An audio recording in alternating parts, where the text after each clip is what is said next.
بسم اللہ الرحمن الرحیم۔ ظلم، دباؤ اور خوف کے باوجود ایک ماں اور بیٹے نے سچ کے لیے کھڑا ہونا سیکھا۔ طاقتور دشمن اور غیرت کے بھاری سائے ان کے راستے میں آئے، مگر ہمت نے انہیں کبھی جھکنے نہ دیا۔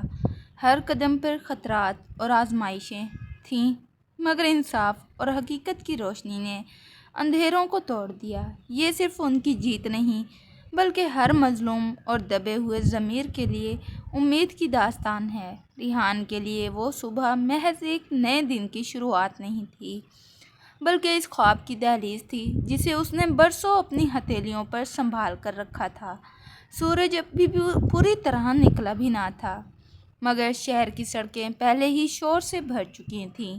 وہ آئینے کے سامنے کھڑا اپنی ٹائی سیدھی کر رہا تھا، اور اس کی آنکھوں میں وہی چمک تھی جو اکثر ان لوگوں کی آنکھوں میں ہوتی ہے جو سمجھتے ہیں کہ محنت کا صلہ لازماً انصاف کی صورت میں ملتا ہے۔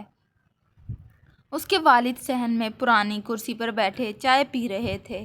ان کے ہاتھوں کی جھریاں، کمر کا جھکاؤ اور آنکھوں کی تھکن اس بات کی گواہ تھی کہ یہ خواب صرف ریحان کا نہیں، بلکہ ایک پوری زندگی کی قربانیوں کا حاصل تھا۔ بیٹا، کام ایمانداری سے کرنا، خالی پیٹ رہ سکتا ہے مگر ضمیر نہیں مرنا چاہیے۔ والد کا یہ جملہ ریحان نے مسکرا کر سن لیا، مگر اسے کیا خبر تھی کہ یہی جملہ جلد اس کے لیے سب سے بھاری فیصلہ بننے والا ہے۔ شہر کی سب سے بڑی تعمیراتی کمپنی کا شیشے سے بنا ہوا ہیڈ آفس اس کے سامنے کھڑا تھا، بلند، چمکتا ہوا اور اتنا پر رعب کہ اندر داخل ہوتے ہی انسان خود کو چھوٹا محسوس کرنے لگے۔ استقبالیہ پر مہنگے سوٹ، تیز لہجے اور مصروف چہرے دیکھ کر ریحان کو لگا جیسے یہاں انسان نہیں بلکہ فائدے بولتے ہیں۔ اسے اپنے شعبے میں لے جایا گیا، جہاں دیواروں پر بڑے بڑے منصوبوں کے نقشے لگے تھے۔ پل، پلازے، رہائشی ٹاورز، سب کچھ مستقبل کی ترقی کی علامت کے طور پر پیش کیا گیا تھا۔ اس کا سینئر کامران ملک ایک تجربہ کار اور بااثر انجینئر تھا، جس کی بات کو قانون بھی سوال نہیں کرتا تھا۔ اس نے ریحان کو خوش آمدید کہا، چند رسمی جملے بولے اور کہا کہ یہاں سیکھنے کو بہت کچھ ہے، بس زیادہ سوال نہ کرنا۔ ریحان نے اس بات کو تجربے کا حصہ سمجھ کر نظر انداز کر دیا۔ پہلے چند دن سب کچھ معمول کے مطابق چلتا رہا، فائلیں، میٹنگز، سائٹ وزٹس اور ترقی کے خواب، مگر آہستہ آہستہ ریحان کو کچھ چیزیں کھٹکنے لگیں۔ نقشوں اور حقیقت میں فرق، رپورٹس میں بار بار تبدیلیاں اور کچھ ایسے دستخط جو بغیر سائٹ دیکھے ہو جاتے تھے۔ ایک دن اس نے تعمیراتی سائٹ پر دیکھا کہ حفاظتی آلات ناکافی ہیں، مزدور بغیر ہیلمٹ اور سیفٹی بیلٹس کے اونچائی پر کام کر رہے ہیں۔ اس نے فوراً سپروائزر سے بات کی، مگر جواب میں ایک بے نیازی تھی، صاحب، اوپر سے جو حکم آتا ہے وہیں چلتا ہے۔ اسی دن ایک مزدور سلیم سے اس کی بات ہوئی جو پسینے میں شرابور اینٹیں اٹھا رہا تھا۔ سلیم کی آنکھوں میں خوف بھی تھا اور عادت بھی۔ اس نے ہنستے ہوئے کہا کہ صاحب، جان تو اللہ کے ہاتھ میں ہے، کام نہ کریں تو بچے بھوکے مر جائیں۔ یہ جملہ ریحان کے دل میں کہیں اٹک گیا۔ اسے پہلی بار احساس ہوا کہ ترقی کے یہ خواب کن کندھوں پر کھڑے ہیں۔ چند دن بعد ایک فائل ریحان کے سامنے آئی جس میں میٹیریل کے معیار کو کم درجے کا ظاہر کر کے بھی منظور کر لیا گیا تھا۔ اس نے کامران ملک سے سوال کیا تو اس نے مسکرا کر کہا کہ یہ سب کاغذی کھیل ہیں، اصل دنیا میں یہی چلتا ہے۔ ریحان نے ہچکچاتے ہوئے دستخط کر دیے، مگر اس رات اسے نیند نہ آ سکی۔ اسے اپنے والد کا جھکا ہوا سر اور سلیم کے ہاتھوں کے چھالے بار بار یاد آتے رہے۔ اگلے ہفتے ایک حادثہ ہوا، وہی ہوا جس کا اندیشہ تھا۔ ایک زیر تعمیر عمارت میں حفاظتی ریلنگ ٹوٹ گئی اور سلیم نیچے آ گرا۔ سائٹ پر چیخو پکار مچ گئی۔ ایمبولینس آئی، مگر دیر ہو چکی تھی۔ سلیم کی لاش سفید چادر میں لپٹی ہوئی پڑی تھی اور ریحان چند قدم دور کھڑا کانپ رہا تھا۔ رپورٹ تیار کی گئی اور حیرت انگیز طور پر اس میں لکھا گیا کہ حادثہ مزدور کی لاپرواہی کا نتیجہ تھا۔ ریحان نے فائل پڑھی تو اس کے ہاتھ کانپ گئے۔ یہ وہی سچ تھا جسے اس نے چند دن پہلے نظر انداز کیا تھا۔ شام کو سلیم کی بیوی دفتر آئی۔ اس کے ساتھ دو چھوٹے بچے تھے۔ اس کی آنکھوں میں سوال تھے مگر زبان جیسے منجمد ہو چکی تھی۔ وہ بار بار کہہ رہی تھی کہ میرے شوہر کو اوپر بھیجا گیا تھا، اسے روکا نہیں گیا، مگر اسے یہ کہہ کر واپس بھیج دیا گیا کہ قانون اپنا راستہ لے گا۔ ریحان نے یہ منظر دیکھتا رہا اور اس کے اندر کچھ ٹوٹتا چلا گیا۔ اسے پہلی بار محسوس ہوا کہ خاموشی بھی جرم میں شریک ہو سکتی ہے۔ اس رات وہ دفتر سے دیر سے نکلا۔ شہر کی روشنیاں اسے مصنوعی لگنے لگیں۔ اسے لگا جیسے یہ عمارتیں، یہ سڑکیں، یہ ترقی سب کسی نہ کسی سلیم کی قیمت پر کھڑی ہیں۔ وہ گھر پہنچا تو اس کے والد سو رہے تھے۔ ریحان نے انہیں دیکھ کر سوچا کہ اگر وہ بھی کبھی سچ کے سامنے خاموش رہے تو وہ بھی کسی سلیم کی بیوی کے سامنے مجرم ہوگا۔ اسی لمحے اس نے فیصلہ نہیں کیا، مگر اس کے اندر ایک سوال جاگ اٹھا تھا، اور بعض سوال ایسے ہوتے ہیں جو اگر زندہ رہ جائیں تو انسان کو چین سے جینے نہیں دیتے، اور یہی سوال ریحان کی زندگی کا پہلا موڑ بن چکا تھا۔ شہر کی فضا میں عجیب سی گھٹن تھی، جیسے ہر دیوار کچھ چھپا رہی ہو اور ہر کھڑکی سچ کو اندر آنے سے روک رہی ہو۔ ریحان جب اگلی صبح دفتر پہنچا تو اس کی آنکھوں میں نیند کم اور سوال زیادہ تھے۔ کل رات مہرین کی باتیں اس کے ذہن میں گونجتی رہیں، فائلوں کے وہ نمبر، وہ دستخط، وہ خاموش سودے جن کا حساب کسی رجسٹر میں نہیں ملتا، مگر جن کی قیمت مزدوروں کی ٹوٹی ہوئی کمر اور ادھورے خواب ادا کرتے ہیں۔ اس نے میز پر رکھی کاپی کو ہاتھ تک نہیں لگایا اور کمپیوٹر کھولتے ہی پروجیکٹ کی وہی فائل دوبارہ کھول لی جس پر اس کا نام بطور ذمہ دار انجینئر درج تھا۔ اسے اچانک محسوس ہوا کہ یہ نام کسی اعزاز کی طرح نہیں بلکہ کسی جرم کی مہر کی طرح چپکا ہوا ہے، اور اسی دوران کامران ملک کا پیغام آیا، مختصر مگر بھاری: آج شام آفس میں میٹنگ ہے، تم بھی رہنا۔ ریحان جانتا تھا کہ یہ میٹنگ محض میٹنگ نہیں بلکہ یاد دہانی ہے کہ یہاں سوال نہیں کیے جاتے، صرف احکامات مانے جاتے ہیں۔ دوپہر تک اس نے سلیم کو سائٹ پر دیکھا جو دھوپ میں اینٹیں اٹھا رہا تھا۔ اس کی سانس پھولی ہوئی تھی اور ہاتھوں میں چھالے تھے۔ ریحان نے قریب جا کر حال پوچھا تو سلیم نے مسکرا کر کہا، صاحب بس دعا کریں کام چلتا رہے۔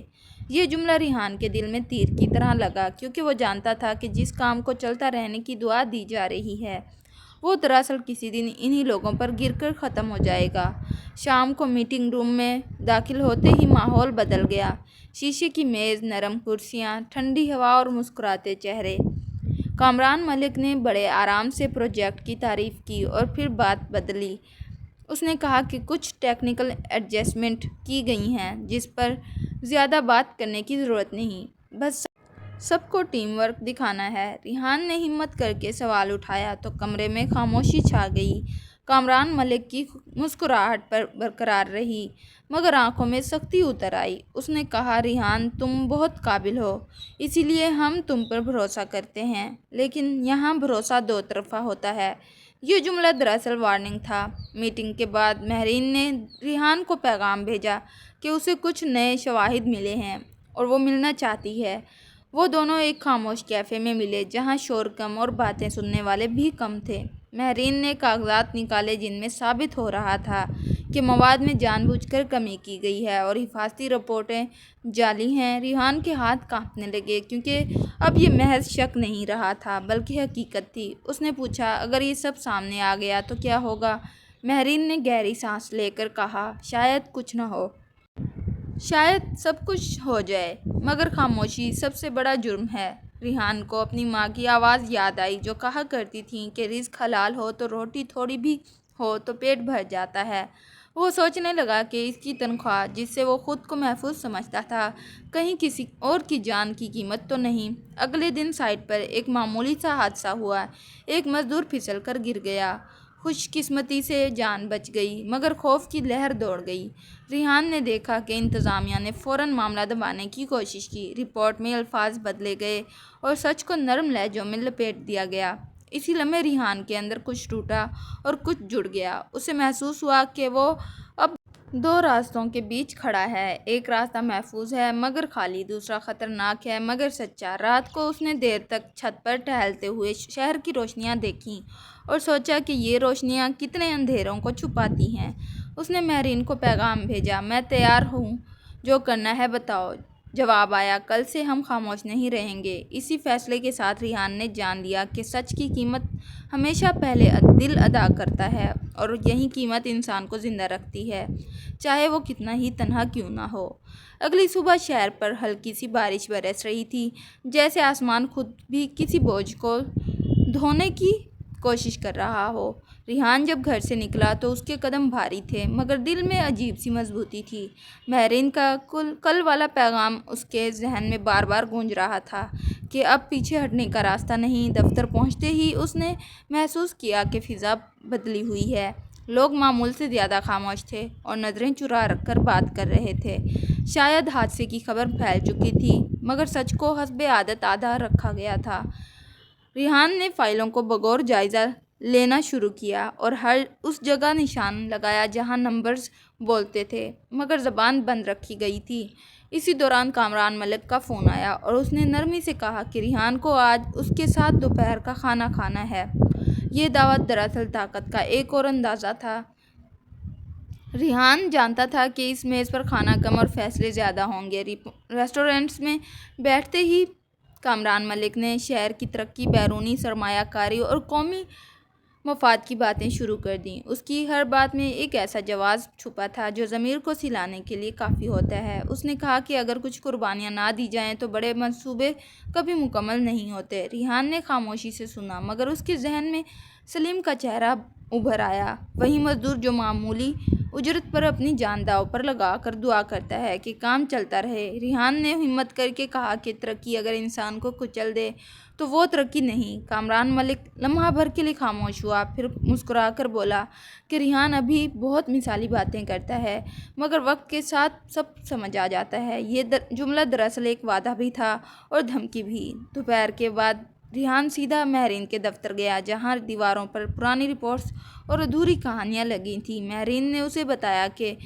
اس نے ایک بڑے اخبار کے ایڈیٹر سے بات کی ہے، مگر وہ بغیر مضبوط ثبوت کے کچھ چھاپنے کو تیار نہیں۔ ریحان نے اپنی جمع کی ہوئی فائلیں اس کے سامنے رکھ دیں، دستخط، ای میلز اور وہ تصویریں جو سائٹ پر لی گئی تھیں۔ مہرین کی آنکھوں میں پہلی بار امید کی چمک آئی، مگر ساتھ ہی خوف بھی۔ اس نے کہا کہ اس کے بعد دباؤ بڑھے گا، فون کالز آئیں گی، کردار کشی ہوگی اور شاید نوکری بھی جائے۔ ریحان نے کہا کہ اگر یہ سب نہ ہوا تو سچ ادھورا رہے گا۔ اسی شام ریحان کو احساس ہوا کہ اس کا پیچھا کیا جا رہا ہے۔ ایک سیاہ گاڑی کچھ فاصلے پر اس کی رفتار کے ساتھ چل رہی تھی۔ وہ جان بوجھ کر ایک مصروف سڑک پر مڑ گیا تو گاڑی بھی مڑ گئی۔ دل تیز دھڑکنے لگا، مگر اس نے خود کو سنبھالا۔ گھر پہنچ کر اس نے ماں کی تصویر کے سامنے بیٹھ کر دیر تک خاموشی اختیار کی، جیسے اس کی خاموشی میں دعا بھی تھی اور معافی بھی۔ اگلے دن دفتر میں اس کا ٹرانسفر آرڈر آیا، جس میں لکھا تھا کہ اسے ایک دور دراز سائٹ پر بھیجا جا رہا ہے۔ بظاہر یہ ترقی تھی، مگر اصل میں تنہائی کی سزا۔ مہرین نے کہا کہ یہ پہلا وار ہے۔ ریحان نے مسکرا کر جواب دیا کہ اگر سچ کا سفر تنہا ہے تو وہ اکیلا ہی صحیح۔ اسی رات مہرین کی تحقیق پر مبنی ایک چھوٹی خبر آن لائن شائع ہوئی، نام لیے بغیر، مگر اشارے واضح تھے۔ شہر میں سرگوشیاں شروع ہو گئیں اور ریحان نے محسوس کیا کہ خاموش دیواروں میں پہلی بار دراڑیں پڑ رہی ہیں۔ وہ جانتا تھا کہ یہ صرف آغاز ہے، طوفان ابھی باقی ہے، مگر سچ کی طرف بڑھتا ہوا قدم اب واپس نہیں مڑتا۔ دور دراز سائٹ پر پہنچتے ہی ریحان کو اندازہ ہو گیا کہ یہ جگہ محض کام کی نہیں بلکہ نگرانی کی بھی ہے۔ یہاں موبائل سگنلز کمزور تھے۔ دفتر ایک پرانی عمارت میں قائم تھا اور آس پاس ویرانی ایسی کہ انسان اپنے ہی قدموں کی آواز سے چونک جائے۔ اس کا ٹرانسفر کاغذوں میں ترقی کہلایا، مگر حقیقت میں اسے مرکزی منظر سے ہٹا کر خاموش کرنا مقصود تھا۔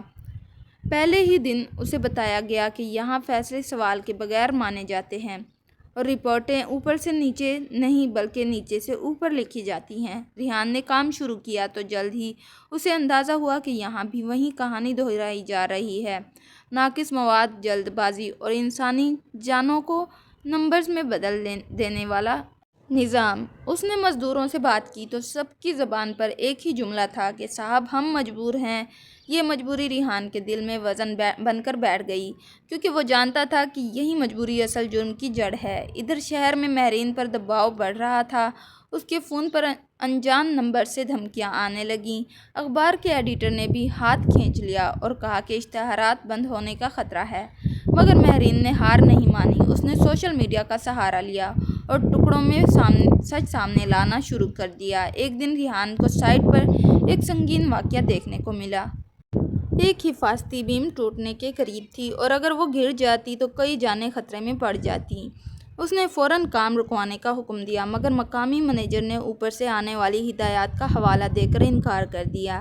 ریحان کے اندر غصہ اور خوف ایک ساتھ ابھرے۔ اس نے اپنی ذمہ داری سمجھتے ہوئے تحریری حکم جاری کیا اور کام رکوا دیا۔ یہ فیصلہ اس کے لیے مہنگا ثابت ہوا، کیونکہ اگلے ہی دن اسے شو کاز نوٹس مل گیا، جس میں اسے نظم و ضبط کی خلاف ورزی کا مجرم ٹھہرایا گیا تھا۔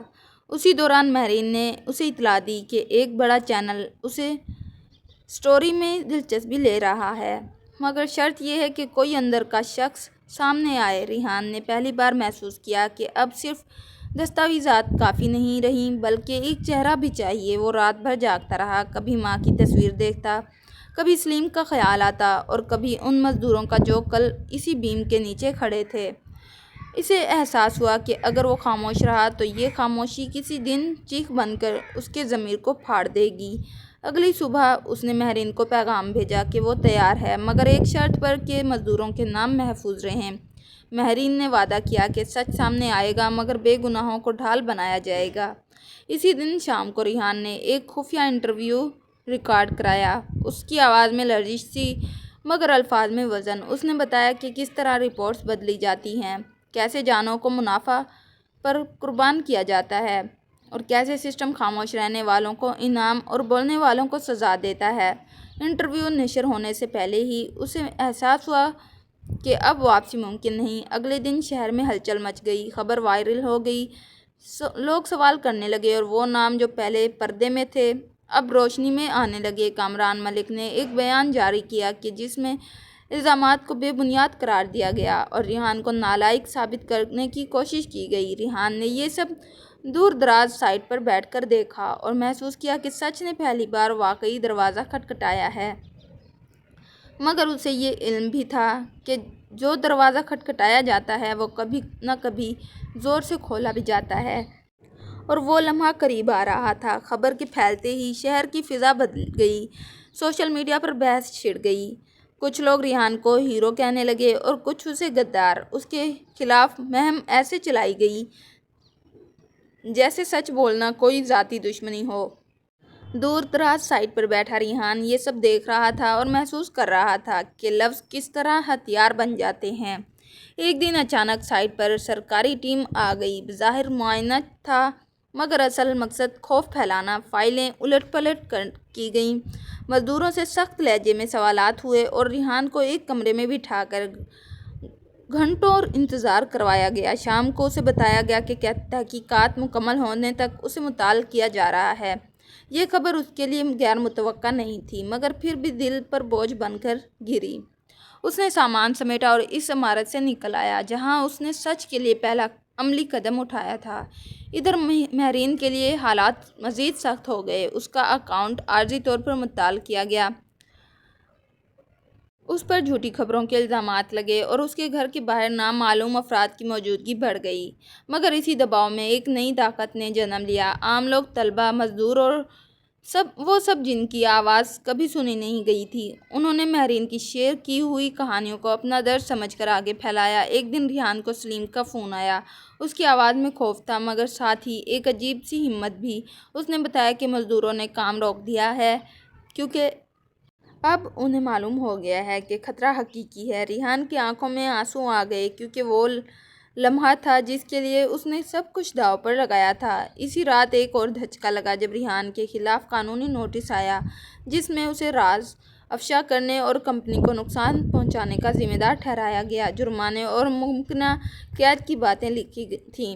ریحان نے کاغذ ہاتھ میں لے کر دیر تک دیکھا اور سوچا کہ سچ کی قیمت ہمیشہ کاغذ پر بھاری لکھی جاتی ہے، مگر دل میں اس کی قیمت اس سے بھی زیادہ ہوتی ہے۔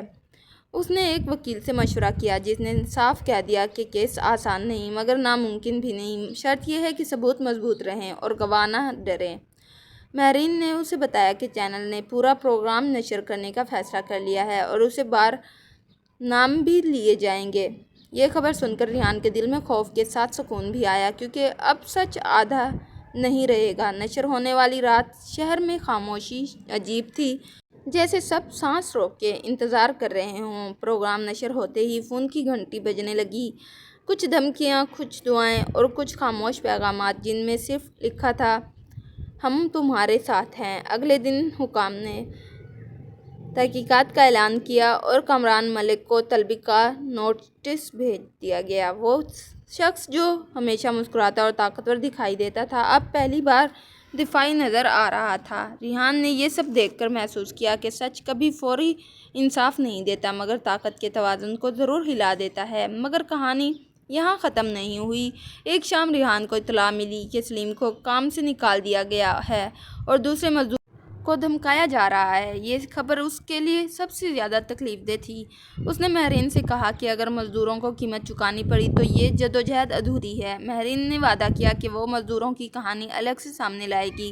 اسی رات ریحان نے اپنے نوٹس دوبارہ ترتیب دیے، کیس کے لیے شواہد مضبوط کیے اور دل ہی دل میں عہد کیا کہ وہ پیچھے نہیں ہٹے گا، کیونکہ اب یہ لڑائی صرف اس کی نوکری یا ساکھ کی نہیں رہی تھی بلکہ ان سب کی تھی جو خاموشی کے نیچے دب کر جیتے ہیں۔ اور اسے یقین ہو چلا تھا کہ جب خاموش لوگ بولنا سیکھ لیتے ہیں تو طاقتوروں کی دیواریں خود بخود کمزور پڑنے لگتی ہیں۔ تحقیقات کے اعلان کے بعد شہر میں ایک عجیب سی بے چینی پھیل گئی، جیسے ہر کوئی جانتا ہو کہ کچھ ٹوٹنے والا ہے مگر یہ نہیں معلوم کہ کس پر ملبہ گرے گا۔ ریحان معطلی کے دنوں میں خاموش نہیں بیٹھا بلکہ اس نے اپنے کمرے کو ایک عارضی دفتر بنا لیا، جہاں دیواروں پر ٹائم لائنز، نام اور تاریخیں لکھی تھیں۔ ہر کاغذ ایک گواہی تھا اور ہر تصویر ایک سوال۔ مہرین دن رات مصروف تھی، کیونکہ اب معاملہ صرف ایک کمپنی کا نہیں بلکہ پورے نظام کا بن چکا تھا۔ حکومتی کمیٹی کے اراکین بدلتے رہے، فائلیں ایک میز سے دوسری میز تک گھومتی رہیں اور ہر مرحلے پر تاخیر کی ایک نئی وجہ سامنے آتی۔ اس دوران کامران ملک نے اپنی طاقت کا آخری مظاہرہ شروع کیا۔ ٹی وی چینلز پر اشتہارات، خیراتی کاموں کی تشہیر اور بااثر شخصیات کے بیانات۔ مقصد یہ تھا کہ سچ کو شور میں دبا دیا جائے۔ ریحان نے یہ سب دیکھ کر محسوس کیا کہ طاقت خود کو بچانے کے لیے اخلاقیات کا لبادہ کتنی آسانی سے اوڑھ لیتی ہے۔ ایک دن اسے ایک خفیہ ملاقات کا پیغام ملا۔ جگہ شہر کے مضافات میں ایک پرانا گیسٹ ہاؤس تھا۔ مہرین نے منع کیا مگر ریحان جانتا تھا کہ کچھ دروازے بند ہونے سے پہلے کھٹکھٹانے پڑتے ہیں۔ وہاں پہنچ کر اس کی ملاقات ایک سرکاری افسر سے ہوئی، جس کی آواز میں تھکن اور آنکھوں میں خوف تھا۔ اس نے بتایا کہ وہ کمیٹی کے اندر سے بات کر رہا ہے اور اگر یہ کیس صحیح سمت میں جانا ہے تو مزید ٹھوس شواہد درکار ہیں۔ ریحان نے وہ ڈیجیٹل بیک اپ دیا جو اس نے احتیاطاً محفوظ رکھا تھا، ای میلز، آڈیو کلپس اور وہ فائلیں جنہیں پہلے غلطی کہہ کر نظر انداز کیا گیا تھا۔ افسر نے کہا کہ یہ سب بہت ہے مگر مسئلہ یہ ہے کہ گواہ ڈر رہے ہیں۔ اسی لمحے سلیم کا نام آیا، وہ مزدور جسے نکال دیا گیا تھا اور جو اب دوسرے مزدوروں کی امید بن چکا تھا۔ ریحان کے دل میں خوف اتر آیا، کیونکہ وہ جانتا تھا کہ سلیم کی آواز اگر اٹھی تو سب سے پہلے اسی پر وار ہوگا۔ ادھر مہرین نے مزدوروں کے حالات پر ایک خصوصی رپورٹ شائع کی، جس میں چہروں کو دھندلا دیا گیا مگر آنکھوں کا خوف چھپ نہ سکا۔ یہ رپورٹ دیکھ کر عوامی دباؤ بڑھا اور سوشل میڈیا سے نکل کر سڑکوں تک آ گیا۔ چھوٹے مظاہرے شروع ہوئے، بینرز پر لکھا تھا، ترقی انسانوں کے بغیر نہیں اور خاموشی بھی جرم ہے۔ اس بڑھتے ہوئے دباؤ کے ساتھ ہی ریحان کو عدالت سے پیشی کا سمن موصول ہوا۔ وہ دن اس کے لیے سب سے بھاری تھا۔ کمرہ عدالت میں کامران ملک کے وکیلوں کی قطار تھی اور ریحان اکیلا ایک طرف کھڑا تھا، مگر اسے اکیلے پن میں اسے وہ سب لوگ نظر آ رہے تھے جن کی آواز وہ بن چکا تھا۔ سماعت کے دوران جب الزامات پڑھے گئے تو ریحان کے ہاتھ پسینے سے بھر گئے مگر اس نے سر نہیں جھکایا۔ اس نے صرف اتنا کہا کہ اگر سچ بولنا جرم ہے تو وہ اس جرم کو قبول کرتا ہے۔ عدالت میں لمحہ بھر کی خاموشی چھا گئی۔ جج نے اگلی تاریخ دی اور عبوری طور پر ریحان کو ملک چھوڑنے سے روک دیا۔ یہ فیصلہ بظاہر پابندی تھا، مگر ریحان نے اسے اس بات کی علامت سمجھا کہ معاملہ اب دبایا نہیں جا سکتا۔ اسی رات ماہرین نے اسے بتایا کہ سلیم بات کرنے پر تیار ہو گیا ہے، مگر شرط یہ ہے کہ اس کے خاندان کی حفاظت یقینی بنائی جائے۔ ریحان کی آنکھوں میں آنسو آ گئے، کیونکہ یہ وہ قربانی تھی جس کا وزن الفاظ میں نہیں ناپا جا سکتا۔ اگلے دن ایک اور دھچکا لگا جب ماہرین کے دفتر پر چھاپا پڑا اور کچھ آلات ضبط کر لیے گئے، مگر خوش قسمتی سے بیک اپ محفوظ تھا۔ یہ سب واقعات ریحان کے دل میں ایک ہی بات کو مضبوط کر رہے تھے کہ سچ کو دبانے کی کوشش جتنی زیادہ ہوتی ہے، وہ اتنا ہی راستہ تلاش کر لیتا ہے۔ سماعت سے واپسی پر ریحان نے شہر کو دیکھا تو اسے پہلی بار لگا کہ یہ شہر صرف عمارتوں کا مجموعہ نہیں بلکہ سانس لیتے ہوئے ضمیروں کا بھی ہے، اور یہ ضمیر جاگ چکا تھا، مگر یہ وہ بھی جانتا تھا کہ جاگتے ہوئے ضمیر سب سے زیادہ خطرناک ہوتے ہیں، کیونکہ اب طاقت آخری حد تک جا سکتی ہے، اور یہی احساس اسے آنے والے طوفان کے لیے تیار کر رہا تھا۔ عدالت کی تاریخ قریب آتے ہی فضا مزید بوجھل ہو گئی، جیسے شہر خود بھی سانس روک کر کسی فیصلے کا انتظار کر رہا ہو۔ ریحان دن رات گواہوں اور شواہدوں کو ترتیب دیتا رہا۔ ہر نام کے ساتھ ایک کہانی جڑی تھی اور ہر کہانی کے ساتھ ایک خوف۔ سلیم کی گواہی اب سب سے اہم کڑی بن چکی تھی، مگر اسی کے ساتھ سب سے نازک بھی۔ ماہرین نے اس کے خاندان کو محفوظ مقام پر منتقل کروانے میں مدد کی، مگر خطرہ اب بھی منڈلا رہا تھا۔ ایک رات ریحان کو انجان نمبر سے فون آیا۔ دوسری طرف خاموشی تھی، اور پھر ایک بھاری آواز نے کہا کہ یہ سب چھوڑ دو ورنہ انجام اچھا نہیں ہوگا۔ ریحان نے فون بند کر دیا، مگر دل کی دھڑکن دیر تک تیز رہی۔ اگلے دن عدالت کے باہر میڈیا کا ہجوم تھا، کیمرے، مائک اور سوالات۔ ریحان کو پہلی بار محسوس ہوا کہ اس کی ذاتی زندگی اب عوامی کہانی بن چکی ہے۔ سماعت کے دوران سلیم کو بطور گواہ پیش کیا گیا۔ اس کے قدم لرز رہے تھے، مگر آنکھوں میں وہ سچ تھا جو برسوں دبایا گیا تھا۔ اس نے بتایا کہ کیسے حفاظتی سامان ادھورا دیا جاتا تھا، کیسے شکایت کرنے والوں کو نکال دیا جاتا تھا، اور کیسے ہر حادثے کو قسمت کہہ کر فائلوں میں دفن کر دیا جاتا تھا۔ کمرہ عدالت میں خاموشی اتنی گہری تھی کہ ہر لفظ گونج بن کر واپس آ رہا تھا۔ کامران ملک کے وکیلوں نے جرائم سلیم کو کمزور ثابت کرنے کی کوشش کی۔ اس کے ماضی، اس کی غربت اور اس کی مجبوری کو اس کے خلاف استعمال کیا گیا، مگر سلیم نے صرف ایک بات کہی کہ غربت جرم نہیں اور جان بچانے کی خواہش بغاوت نہیں۔ یہ جملہ کمرہ عدالت سے نکل کر سڑکوں تک پھیل گیا۔ سماعت کے بعد عدالت نے مزید تحقیقات کا حکم دیا، اور کچھ اعلیٰ افسران کے نام بھی طلبی کی فہرست میں شامل ہو گئے۔ یہ لمحہ طاقتوروں کے لیے پہلا بڑا جھٹکا تھا۔ اسی شام ماہرین نے ایک تفصیلی رپورٹ شائع کی، جس میں عدالتی کارروائی، مزدوروں کی گواہیاں اور سرکاری دستاویزات سب شامل تھے۔ رپورٹ شائع ہوتے ہی دباؤ دوگنا ہو گیا، مگر رد عمل بھی تیز تھا۔ ریحان کے خلاف کردار کشی کی مہم مزید گندی ہو گئی۔ اس کی نجی گفتگو، پرانی تصاویر اور بے بنیاد کہانیاں پھیلائی جانے لگیں۔ اس نے پہلی بار محسوس کیا کہ سچ بولنے کی قیمت صرف خوف نہیں بلکہ تنہائی بھی ہے۔ اس کی کچھ پرانی دوستیاں خاموشی سے ختم ہو گئیں، اور کچھ رشتے سوال بن کر رہ گئے، مگر اسی تنہائی میں اسے ان لوگوں کی طاقت کا احساس ہوا جو کبھی سامنے نہیں آئے تھے۔ وہ مزدور جو اس کے لیے دعا کرتے تھے، وہ طلباء جو بینرز اٹھائے کھڑے تھے، اور وہ عام لوگ جو خاموش حمایت میں پیغامات بھیجتے تھے۔ ایک رات ماہرین نے اسے بتایا کہ کامران ملک ملک چھوڑنے کی کوشش کر رہا ہے۔ یہ خبر ریحان کے لیے چونکا دینے والی تھی، کیونکہ اس کا مطلب تھا کہ دباؤ واقعی اثر دکھا رہا ہے۔ اگلے دن عدالت نے کامران ملک کا نام ایگزٹ کنٹرول لسٹ میں ڈالنے کا حکم دیا۔ یہ فیصلہ سچ کی طرف ایک اور قدم تھا، مگر اسی رات سلیم پر حملے کی کوشش ہوئی۔ وہ بچ گیا، مگر پیغام واضح تھا کہ طاقت آخری سانس تک مزاحمت کرے گی۔ ریحان اس خبر پر لرز گیا اور خود کو قصوروار محسوس کرنے لگا، مگر سلیم نے اسے فون پر کہا کہ اگر وہ ڈر گیا تو سب بیکار ہو جائے گا۔ یہ الفاظ ریحان کے دل میں آگ بن کر جلنے لگے۔ اگلے دن شہر میں ایک بڑا مظاہرہ ہوا۔ لوگ انصاف اور حفاظت کا مطالبہ کر رہے تھے۔ ریحان نے دور سے یہ منظر دیکھا اور سوچا کہ یہ سب اس نے اکیلے شروع نہیں کیا تھا، بلکہ بس ایک چراغ جلایا تھا اور اب اس چراغ سے کئی شمعیں روشن ہو چکی تھیں، مگر وہ جانتا تھا کہ جب روشنی بڑھتی ہے تو سائے بھی گہرے ہو جاتے ہیں اور آخری امتحان ابھی باقی ہے۔ وہ صبح کچھ الگ ہی محسوس ہو رہی تھی، جیسے فضا میں ایک خاموش مگر یقینی تبدیلی آ گئی ہو۔ عدالت کے باہر لوگ جمع تھے، کیمرے، رپورٹرز اور عام شہری سب ایک ہی سانس میں انتظار کر رہے تھے۔ ریحان نے اندر قدم رکھا تو دل میں ایک عجیب سی سکون اور بے چینی دونوں تھیں۔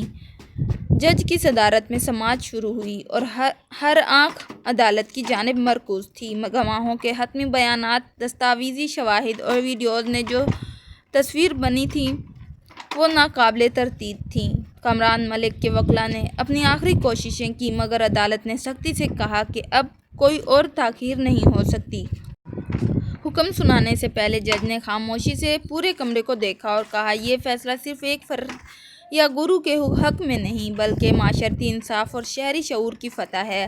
مگر حتمی فیصلہ پڑھا گیا۔ کامران ملک کے تمام اثاثے ضبط اور تحقیقات کے لیے منتقل، ملزم پر سخت قانونی کارروائی اور متاثرہ خاندانوں کو معاوضہ اور تحفظ کی ضمانت۔ عدالت کے کمرے میں ایک لمحے کے لیے خاموشی چھا گئی، پھر جیسے ہی فیصلہ مکمل طور پر سمجھ میں آیا، لوگوں کے چہرے پر خوشی اور ریلیف کے آثار نمودار ہوئے۔ ریحان نے باہر نکل کر بھیڑ کو دیکھا۔ لوگ خوش تھے مگر پرسکون بھی، کیونکہ وہ جان چکے تھے کہ انصاف کا مطلب صرف ایک دن کا جشن نہیں بلکہ ایک طویل جدوجہد کا صلہ ہے۔ مہرین اس کے پاس آئی اور دونوں ایک دوسرے کی آنکھوں میں سچائی اور ہمت دیکھی۔ اسی لمحے وہ جان گئے کہ انہوں نے صرف ایک کیس نہیں جیتا بلکہ خوف، دھوکہ اور غیرت کے سائے میں دبے ہوئے ضمیروں کو بھی جیتا ہے۔ مگر واپس آ کر ریحان نے اپنی ماں کی تصویر کے سامنے بیٹھ کر دل کی گہرائیوں سے دعا کی، شکر ادا کیا کہ اس نے کبھی سچ کو نہیں چھوڑا، کہ اس نے نہ صرف اپنے لیے بلکہ دوسروں کے لیے بھی روشنی کے دروازے کھولے۔ مہرین نے کہا، یہ ختم نہیں ہوا، یہ صرف ایک نیا آغاز ہے، اور ریحان نے ہنس کر جواب دیا، ہاں، مگر اب ہم جانتے ہیں کہ سچ کی طاقت کبھی کم نہیں ہوتی۔ شہر میں لوگ اب اپنے حق کے لیے بولنے لگے۔ مزدوروں، عام شہریوں اور جوانوں نے مل کر آواز بلند کی کہ کسی کی طاقت سے ظلم اور دھوکہ برداشت نہیں کیا جائے گا۔ ریحان اور مہرین کے لیے یہ لمحہ صرف فتح نہیں بلکہ ایک مشعل تھا جو آگے آنے والی نسلوں کے لیے روشنی بنے گی۔ رات کو ریحان نے آسمان کی طرف دیکھا۔ تارے روشن تھے اور ہوا میں ایک تازگی تھی، جیسے دنیا نے پہلی بار سچ کو گلے لگایا۔ دل میں سکون اور آنکھوں میں تھوڑی نمی تھی، مگر وہ جانتا تھا کہ یہ آنسو خوشی کے ہیں، جیت کے ہیں، اور ان لمحوں کی قیمت وہ کبھی نہیں بھولے گا۔ آخر کار وہ لمحہ آ چکا تھا جہاں خوف، دھوکہ اور طاقتور دباؤ کے باوجود انسان نے سچ کے ساتھ کھڑے رہنے کی جیت حاصل کی۔ اور یوں ریحان اور مہرین کی کہانی صرف ایک فرد کی فتح نہیں رہی بلکہ ہر اس شخص کی داستان بن گئی جو کبھی خاموشی، خوف یا غیرت کے سایوں میں دب کر رہ گیا تھا۔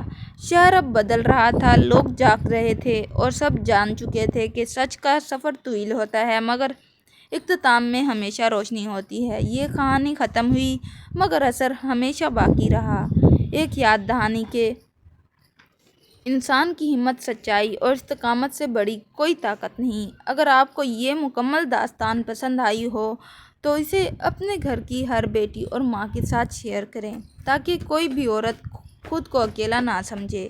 ویڈیو کو لائک کریں، سبسکرائب کریں اور کمنٹ میں بتائیں کہ آپ اپنی زندگی کی تقدیر کیسے لکھیں گے۔ اللہ حافظ۔